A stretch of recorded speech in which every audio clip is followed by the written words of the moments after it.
The stone came down on the black velvet at 6 in the evening, and everything in the room stopped moving except the rain on the windows. Margot Devereaux did not reach for it. Every other grader in the district would have snatched at a stone that size. She let it lie under the north lamp, 30 carats of it, cold and enormous and far too calm, while the man who had set it down folded his hand back into his coat like something he did not want seen. "The floor closes at 6:30, she said. "Then you have half an hour." She looked at him for exactly as long as it took to decide he was nobody, a courier in a good suit. The men who owned stones like that never carried them. Margot pulled the white cotton gloves from her breast pocket and put them on one finger at a time. She swung the lamp arm until the light fell where she wanted it, set out the tweezers and the cloth and the loop on its black cord, braced her elbows, and stopped breathing. The trading floor was a long room with high windows facing north, because north light never lies. At that hour, it was the color of dishwater. Along the tables, the last of the day was being folded away, small papers, brown envelopes, the dry rustle of a trade that had run 500 years in that street without once raising its voice. Margot brought the loop to her right eye, and the stone up to the loop, and the room went away. Inside the stone there was a country. There always was. Every diamond that ever came out of the ground carried its own weather trapped in it. Feathers and clouds and pinpoints a map no two stones on earth shared. You could copy a shape, a weight, a color, a certificate, an inscription. You could not copy the country inside. She knew this country. She had studied a photograph of it for a week the way a pianist studies a score. It was not there. Margot lowered the stone slowly. She turned it and went in again from the side, hunting for the little bent feather that should have sat under the table facet like a crack in ice. There was a feather. It was in the wrong place and the wrong shape, and it was too pretty. Behind her, a chair scraped. Somebody laughed at something. She set the stone down on the velvet, took the loop out of her eye, and left a red ring pressed into the skin around the socket, the mark she had carried for 15 years, and would carry until she died. "This one has been switched," she said. She had a quiet voice. It carried anyway the way a dropped glass carries. The lights went out. Not one bank of them. All of them at once, so that the long room dropped into the gray nothing of a rainy dusk, and every face at every table turned into a pale smudge. Someone shouted, a woman's voice high and then cut off. Then came the sound nobody who worked in that building ever wanted to hear while they were still inside it. A hard industrial clatter, running the length of the hall and around into the corridor beyond. The steel shutters came out of the ceiling above every door and went to the floor in under 4 seconds, and they were built to hold against a truck. Margot's hand closed over the stone without her deciding to. 15 years of training had put that reflex in her before it put anything else. The emergency lamps woke up small and orange and low along the skirting, and the room turned into a photograph of itself. Down the corridor in the auction room there were 2 flat sounds. They were not loud. They sounded like 2 heavy books dropped onto carpet behind a closed door. Then nothing. The rain. Somebody praying under their breath in a language she did not know. Margot stayed where she was, both elbows on the table, the stone caged under her palm, and listened to a set of footsteps come the whole length of the trading floor toward her, without hurrying. He stepped into the little orange pool of the emergency light and stopped on the other side of the table. He was not tall. He was thick, low, and wide through the chest and shoulders, like a man built for standing in doorways in a black overcoat gone dark with rain. His head was shaved to gray stubble that showed the shape of the skull under it, a short iron-gray beard kept very close, a nose broken once and left to set on its own. The eyes were small and deep-set, and so pale a blue that in that light they looked like nothing at all. He put one hand out over the velvet, palm up, and turned it. Both hands were scarred across the knuckles and up over the wrist bones with the shiny, puckered skin of old burns. "Give it to me," he said. His accent came from somewhere east, sanded down by years of this city. Margot did not move. "Who are you?" "Give it to me." "There are 2 men in the auction room who are not moving," she said, "and I am holding 30 carats, so no." Something happened in his face. Not anger, too small for anger, and gone too fast, and later she would spend a great deal of time trying to name it. He reached out and took the stone from under her hand, and his fingers did not touch hers, and he was careful about that in a way she noticed and did not understand. He lifted the diamond into the orange light and turned it once. She watched a man with no loop and no expertise at all go absolutely still, the way you go still when a doctor finally says out loud the word you have been carrying in your own mouth for a decade. His jaw set. He breathed out through his nose. He closed his hand. "Say it again," he said. "Say what?" "What you said. Say it the way you would put it in writing." Margot heard herself. "The stone presented to me is not the stone described in the file. The inclusion map does not correspond. It has been substituted." He nodded once slowly at the closed fist that held it. Then he raised his head and spoke past her into the dark, at men she could not see. "Nobody leaves. Nobody uses a telephone. The house stays shut until the lady finishes her certificate." Out in the room, somebody started arguing, a broker's voice, indignant, the voice of a man never once told in his life that he could not go home. It stopped mid-word. "And her," the man in the coat said. "Her I do not want touched. Not the sleeve of her coat. Do you understand me?" Nobody answered him. Nobody had to. He looked down at her, and for a second, the size of the thing she had walked into was visible, the way you see the size of a ship, only when the fog moves. "You are Ostrovsky," she said. "Yes." "You are supposed to be a rumor." "So are you," said Lev Ostrovsky. "Come with me. You are going to work." They put her in a grading room on the 3rd floor, with no windows. It was a good room. That was the insulting thing about it. The best grading room in the building. A proper cold lamp, a scope she had wanted for 6 years, a bench of pale wood, her own tools brought up from her own bag, and a steel door that locked from the outside. For the first hour she did nothing but sit with her hands flat on the bench. She was 41 small gray early, and cut short and left iron-colored, and people took her for a school teacher until they saw her hands. A broad, blunt face, warm brown skin, a strong nose her mother had given her, deep-set amber eyes, ruined on other people's diamonds. She was the hardest appraiser in the district, and she had earned it with one rule repeated so often that other graders said it behind her back, in her own voice. "I do not sign what I have not seen." She knocked on the steel door and said she needed the file. They brought it up in 15 minutes in a gray archive box, complete the 15-year recertification packet for the stone she had just condemned. It belonged in the vault of the certification bureau under 2 keys and a man with a shotgun, and here it was, on her bench, and the man who had put it there was leaning in the corner of her room with his coat still on. He had not spoken since the stairs. Margot started to read, and understood that the watching was not politeness. He was watching her hands, watching for the small, wrong movement, the hesitation, the moment her fingers went somewhere they had no reason to go. He thought she might be part of it. "You searched my bag," she said without looking up. "And my coat. Find anything?" "Sugar," he said. "A great deal sugar. I drink tea. You have been misinformed about what people keep in coats." He did not answer, and he did not stop watching. In the 2nd hour, she found what she had been dreading. There were 7 stones in that file, not 1. 7. All of them 30 carats, and a little. All cut in the same season, from one piece of rough, out of a river in a country that no longer used that name.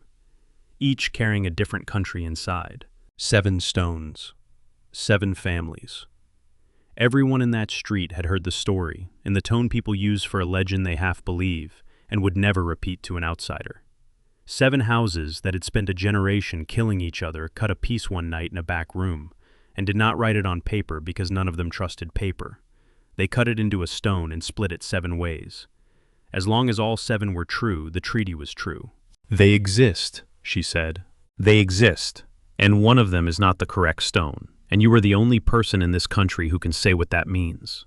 "Whose is it?" He was quiet so long that she turned around. "Ruzin's," he said. She knew the name. Everybody did. It was on the front of the certification bureau in letters of brass. Margot pulled the lamp closer and went to work, because working was the only thing she had ever been able to do with fear. Outside, the telephone started. She heard them through the steel, faintly, the way you hear a party from the street all night, telephone after telephone.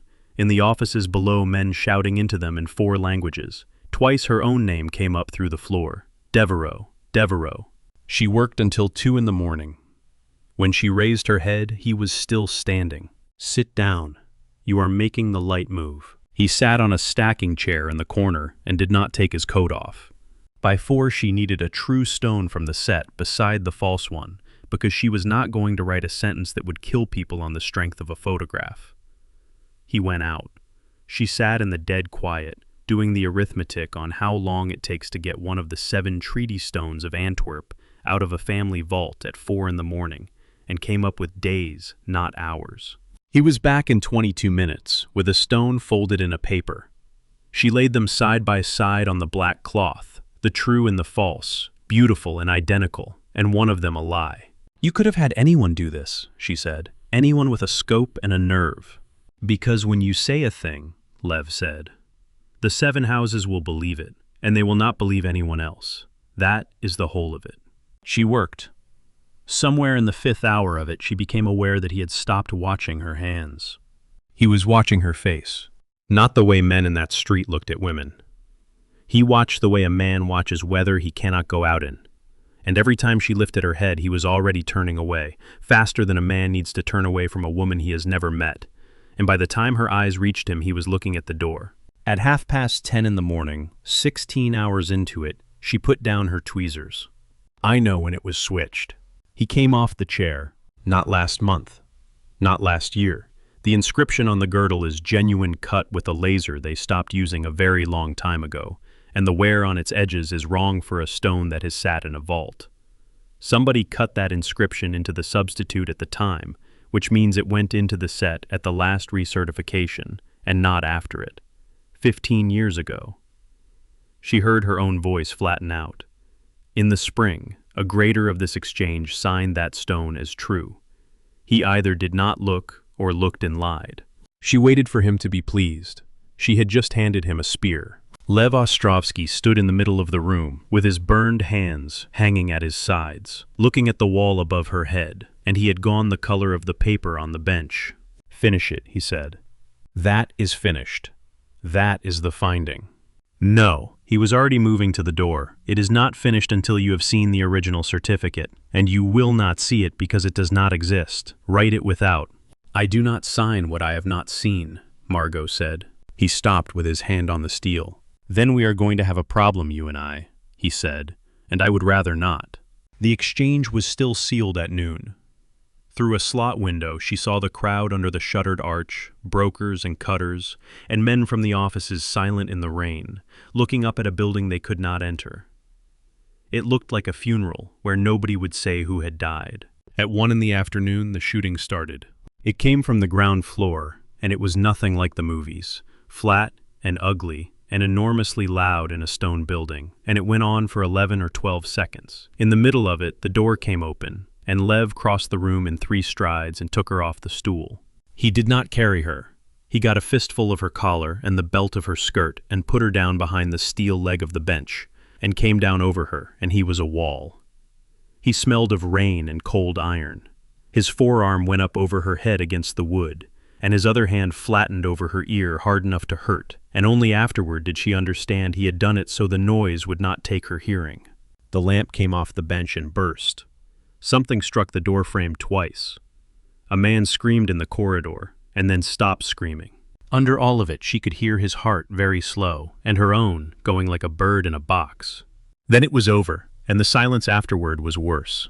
He got up and pulled her to her feet by the arm, and looked at her face once quickly, the way you check a window for cracks. "You are not hurt," he said. It was not a question, and it was not comfort. It sounded like a man checking a fact he needed. Who was that? Nobody who will do it again. He let go of her arm as though it had gone hot. "Sit down. Work." "They came for me," Margot said. "Yes." "Why?" "Because a certificate signed by you cannot be bought, and everyone in this district knows it, and that makes you the most dangerous object in this building. Do you understand what you are here to? You are not a woman. You are a signature. That is all you are to them. That is all you are to me." He said it looking straight at her. Margot stood in the wreck of the grading room, with glass under her shoes and her ears ringing, looking at the man who had just put his own body between her and a doorway. He had lied. She did not yet know about what. They gave her a bed in the third-floor office at 9 that night, and at 11 the door opened, and it was Ada. Ada Voss was 29 and had been Margot's junior for 4 years. Tall and eager dark hair and a heavy braid, with a habit of chewing the ends of her pens that Margot had spent 4 years failing to break. She came in with a tray and was crying before she got it to the table. "They let me in because I am nobody," she said. "Margot, the street is finished. The Bureau has suspended trading. There are men outside my mother's house." Margot put her arms around her and felt her shaking, and thought about how young 29 was. Then Ada put a telephone into her hand. "He asked me to give you this. He said you would not take it from anyone else." The screen was already lit. Margot read it twice. The substitution occurred within the last 2 years in transport, under the custody of the Ostrovsky house. Write that finding. Your fee will be 400,000 and a chair on the bureau. Write anything else, and the original certificate from the last cycle goes to the 7 houses at first light, and you go with it. Consider what your own name looks like on that document. Anselm Rosen.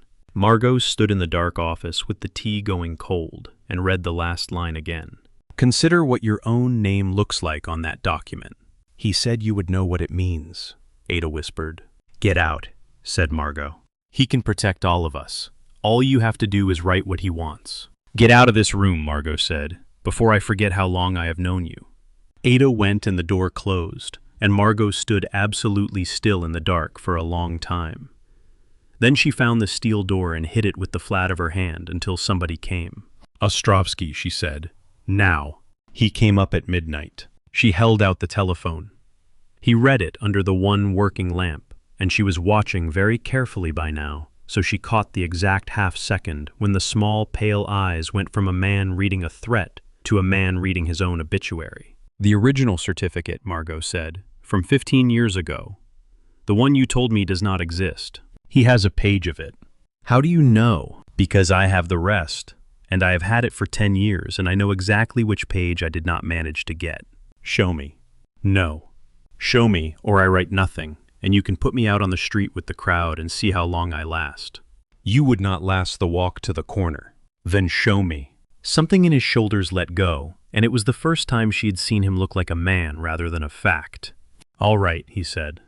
The room was in the sub-basement, behind a door with no handle on the corridor's side. It was small and dry and smelled of old fire. Gray steel drawers along both walls, a steel tub the size of a bath on the floor, and the ceiling above the tub burned black. "You burned them here," she said. "Some of them." "How many files?" "4 rooms," Lev said, "over 10 years, in 3 cities. Every copy, every ledger, every duplicate at the bureau, every photograph. 11 people had read the thing." He said it in the tone another man would use to list the contents of a cupboard. 6 took money. 3 were persuaded. 2 of them are why you should be afraid of me." Margot looked at his hands. "You did the burning yourself," she said. "I do not ask men to do a thing I would not put my own hands into." He opened a drawer and took out a flat card folder. Held it a moment, then did a strange thing. He put it on the steel bench, stepped back all the way to the wall, and put his hands behind him. "Whatever you find in there," he said, "I want you to know that I have never spoken to you before this week." "What?" "Read it." Margot opened the folder. The paper inside was 15 years old and had been in a fire. The top third was gone, eaten into a brown lace edge, and the rest was the color of weak tea and had gone brittle. It was the last page of a bureau recertification certificate. She knew the layout by heart. She had filled out 4,000 of them. The findings box was burned away. The stone reference was burned away. The signature block at the bottom was not. 2 lines. The upper one was the supervising officer, and the name written there in a small, elegant, slanted hand was Anselm Rosen. The lower line was the examining grader, and the signature on it was hers. It was hers. Not similar. Hers. Her own hand from 15 years ago, before the loop on the M had tightened, Before she learned to shorten the tail, on the X, the round schoolgirl hand, she had spent a decade drilling out of herself, sitting there under a fire scar, saying Margot Devereaux. She had picked up the loop without noticing. It went out of her fingers and swung on its cord and knocked against the steel bench, and that small, bright sound was the loudest thing in the room. She did not sit down. Her legs simply stopped participating, and she went down onto the concrete beside the bench with the page in both hands. Across the room, Lev Ostrovsky came off the wall, got as far as the middle of the floor and stopped, then put both hands flat on the steel bench and leaned on them and bowed his head, and the two of them stayed like that on either side of one sheet of burned paper for a very long time. "I did not sign that," she said. "You did." "I have never in my life signed a stone I did not look at." And then she stopped because she remembered. It came up out of the floor of her hole, the way those things do. She was 26, an intern in her 3rd month at the bureau, the only one still in the building at 9 at night, because she was always the only one still there. And a man came in, a beautiful silver-haired man in a beautiful coat, who had not once looked directly at her in 3 months, warm, hurried, and he put a folder on her desk and said the loveliest thing anyone had said to her since she came to that city. He said, "We need a second hand on this, and I thought of you." And she had said, "Of course, where is the stone?" And he had smiled and said it went back into the vault an hour ago. "I graded it myself this afternoon. This is only the counter-signature, a formality. Everyone starts with these." And she had sat there for 11 seconds with the pen in her hand. 11 seconds. She had counted them at the time. She could still count them. And then she had signed because she was 26 and the daughter of a woman who had cleaned offices in that same street for 20 years, and because a man whose name was in brass on the front of the building had said, "I thought of you." She had gone out to the stairwell afterward and cried, and had not known why. And she had told nobody ever, for 15 years.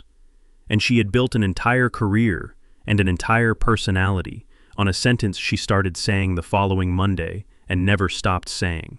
"I do not sign what I have not seen." Margot sat on the concrete floor of a burn room under the Diamond Exchange of Antwerp and heard herself make a sound she had never made in front of another human being. "You knew," she said. "Yes." "For 10 years you knew." "Yes."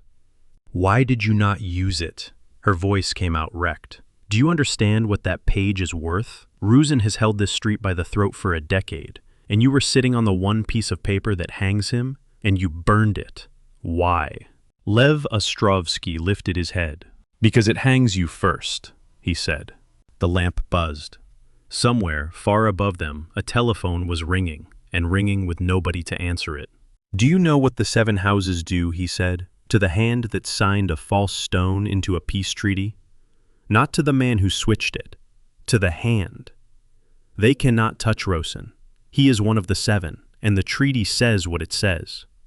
But a greater, a girl of 26 with no family behind her." He turned his hands over and looked at the burns as if they belonged to somebody else. "The night I pulled that page out of a fire in Rotterdam, I had 4 hours to decide what kind of man I was going to be about it. I have paid for that decision in ways I am not going to describe to you in this room. You never met me." "No." "Then why?" And this was the part he did not want to say. She watched it cost him. "I saw you once," Lev said, "in the stairwell of the bureau. 15 years ago, at about 9:30 at night going down while I was going up. You had a pen still in your hand, and you did not see me at all. And I knew what had just been done to you upstairs, because I had been sent that evening to make sure it went smoothly." He looked at the black ceiling above the tub. "I was 32. I did nothing. I went up the stairs and did my work and went home. 10 years later, that page came into my hands, and I found out the girl on the staircase had spent all that time becoming the most honest hand in this city. And I sat with it until the sun came up, and then I started burning." Margot could not speak. "The war," she said at last. 10 years. All of it. The 7 have known since then that one stone in the set is false, and have not known which. That is what has been eating this street alive. I could have ended it in an afternoon at any point in 10 years by producing that page." He said the next part quietly. "I chose the war. Men have died." "Yes." "For a woman you had never spoken to." "Yes." He said it without any softness at all, the way another man admits a debt. And that was far worse than tenderness would have been. Margot got up off the floor with a hand on the bench. "I want to see the rest of the file," she said. He brought it up to the third floor, and they worked through the night, the two of them, at the same bench for the first time. And somewhere in the smallest hour of it, the thing between them changed, and neither of them said a word about that. At 3 in the morning she made a small noise, and Lev came around and stood at her shoulder, close enough that she could feel the cold still coming off his coat, and neither of them moved away. "2 hands are required on a certificate," she said. "The supervising officer and the examining grader, so that no one man can put a stone into the record alone. Ruzin signed above me. He put himself in the supervisor's line, and me in the examiner's, and the examiner is the one who touches the stone. He put me in the box that says I held it." Her hand was shaking, and she let it shake. "But the vault company logs every movement in and out with the time, and that ledger is not kept at the bureau. He told me he graded it that afternoon. He never signed it out. If that log still exists in this city, then this page does not say I certified a false stone. It says a supervising officer of the bureau took an examiner's signature for a stone that never left the vault. The fraud is his. The signature was only the tool." She turned around, and his face was 6 inches from hers. "Can you get me a 15-year-old vault log?" she said. "I can get you anything on this street," said Lev Ostrovsky. "That has never been the problem." "Then what is the problem?" "The problem," he said, "is that to use it you have to stand up in front of the 7 houses at first light and say out loud that the signature is yours. Ruzin is betting his life that you will pay any price on earth rather than say that sentence in front of those men. So am I." He had stopped looking away entirely, and that turned out to be much harder to bear than the turning away had been. "I did not burn 4 rooms so that you could walk into that hall and put your own head on the table. You do not get to decide that." "No," he said, "I never did. It is the only thing in 15 years I have not been able to buy." He sent men out into the rain at 4 in the morning, and at 5:30 a boy carried up a cardboard box with a vault company ledger in it that smelled of damp. At 6, Margot Devereaux began to write her certificate. At 6:30 they came for her. She did not hear it start. She had a stone under the scope and the register open beside her, and she was in that place she went where nothing exists, and the first thing she knew about it was Ada Voss in the doorway with her face ruined saying, "I am sorry they have my mother," and then the hands. There were 4 of them, and they had come over the roof and down the lift shaft, which meant somebody who worked in that building had given them the plans. They took her off the stool, took the folder and the register, and had her at the service stair before anyone on the 3rd floor finished shouting. The last thing she saw of that room was Ada, on her knees with her hands over her face. The last thing she heard, 4 floors below and going further away every second, was a sound she would think about for the rest of her life. It was Lev Ostrovsky, who had not raised his voice once in 3 days, roaring her name in a stairwell. They took her to the Orchid House. It stood behind Anselm Rosen's house outside the city. A long, glass building lit yellow from within, in a black, wet garden, at 7 in the morning under a sky the color of an old coin. Inside it was hot and wet, and smelled like a mouth. Hundreds of them on staged benches, white and green and speckled purple, and a silver-haired man in shirt sleeves misting one with a brass sprayer when they brought her in and put her in a chair. He was 68 and still beautiful, and still had the warmest voice she had ever heard. "Margot," he said, "look at you. You have your mother's face. You knew my mother. I knew everyone's mother. It was my job." He set the sprayer down and came and sat on a stool in front of her. Close, kindly, exactly the way he had leaned over her desk 15 years before. "You are going to be reasonable, because you were always the clever one. In 1 hour the 7 will sit. You will say the substitution is recent and happened in Ostrovsky's custody, and they will take him out of that building, and it will not be my hand that does it. Then you will go home and be the youngest chair in the history of the Bureau, and this street will love you until you die. And if I do not, then I put your signature on that table," Anselm Rosen said gently, "and I go home and cut my flowers." Margot looked at the orchids and thought about how much water they needed and how little they gave back. "You are frightened of me," she said. He laughed. It was a genuinely lovely laugh. I am not the one in the chair, my dear. You have been frightened of me for 15 years, Margot said. That is why I got every difficult stone in this district, every appointment nobody wanted, the reputation, the name. You built me. You made me the hardest hand on the street, so that when the day came, you would have the perfect witness in your pocket. You have been feeding me the way you feed those. She nodded at the benches. And you have never once slept because you know exactly what I am. The lovely face did not change, but something behind it did. And what are you? He said. I am the only person in Antwerp, said Margot Devereaux, who has never been forgiven by herself. The glass at the end of the orchid house came in. A door frame gave way with a bang like a dropped table, and the cold came through the whole length of the building in one breath, and the orchids on the nearest bench went over. And Lev Ostrovsky came down the aisle, with rain running off him, and a gun in his ruined hand, and 8 men behind him who did not belong in a garden. What happened over the next 90 seconds she never told anyone about, and he never spoke of it either. And afterward, the glass had to be replaced along one whole side. When it was quiet, she was still in the chair, because he had put his coat over her head and his arm across her chest before it started, and told her to keep her eyes on the floor. She had counted her own heartbeats instead, which was the last professional act of self-control available to her. He pulled the coat back. There was blood on his jaw that was not his, and blood on his shirt that was. Anselm Rosen sat on the wet brick floor against the leg of a bench, breathing unarmed, a white orchid broken across his knee. Get up, Lev said to him. You have a meeting. Then he crouched in front of Margot's chair and put both scarred hands on the arms of it, one on either side of her, and did not touch her. You are not hurt, he said. You keep saying that. I keep needing it to be true. And Margot Devereaux, who had not touched another human being on purpose in 4 years, took his face in both hands. He shut his eyes, as though the light had come on. 10 years, she said. You could have said one sentence to me in 10 years. And say what? His voice had gone to pieces somewhere at the bottom. That I stood on your street in the rain more nights than I am going to admit to? That I moved men off your route home, paid a broker who followed you? Twice made certain the shop under your flat never closed because you walk home late and the light from it goes up your stairs. What was I going to do, knock? He opened his eyes. You had a life. It was small and clean, and I had no way into it that did not put it in the ground. So I stood outside it. That is what I have instead of a life, Margot. I stand outside things. Not this time, she said.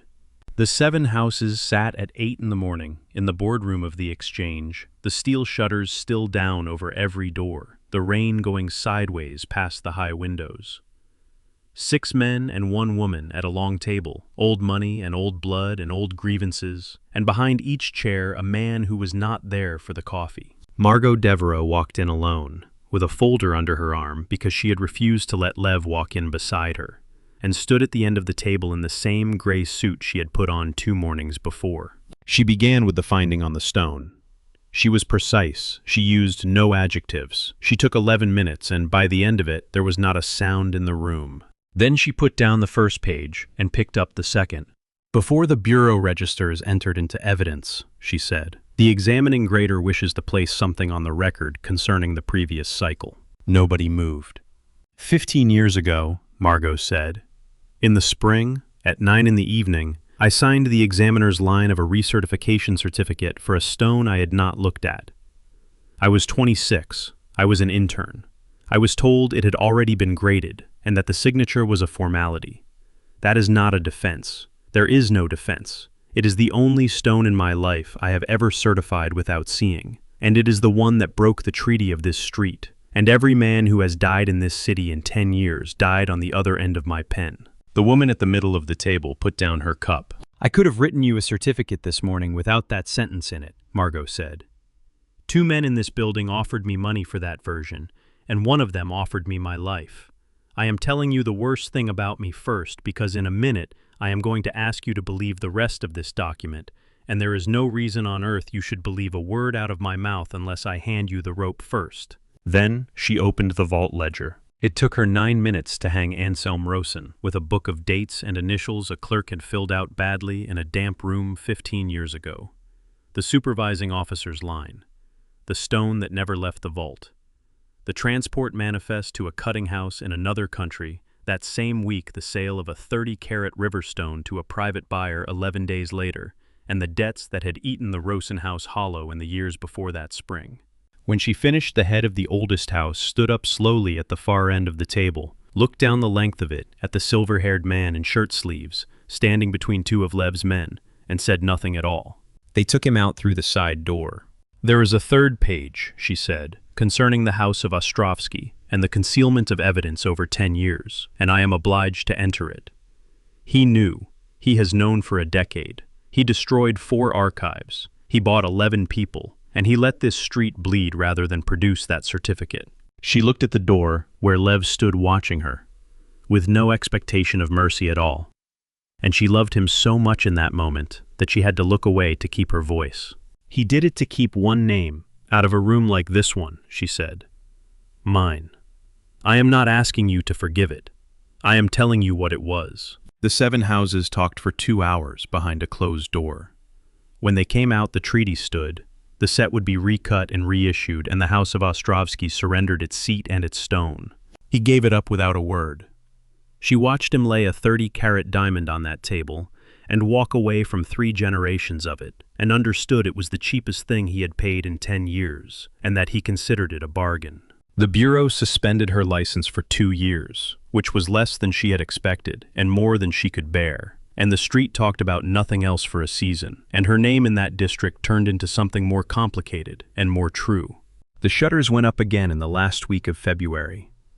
The long floor filled with gray north light for the first time in months, and the sound of a trade that had run 500 years without raising its voice came back into that room like water into a dry canal. Margot came out of the arch at 5:30 with her collar up. He was standing across the little street in the rain, exactly where the crowd had stood, hands in his pockets, no umbrella, the way he had stood outside things for 15 years. He did not come to her. He never came to her. He waited.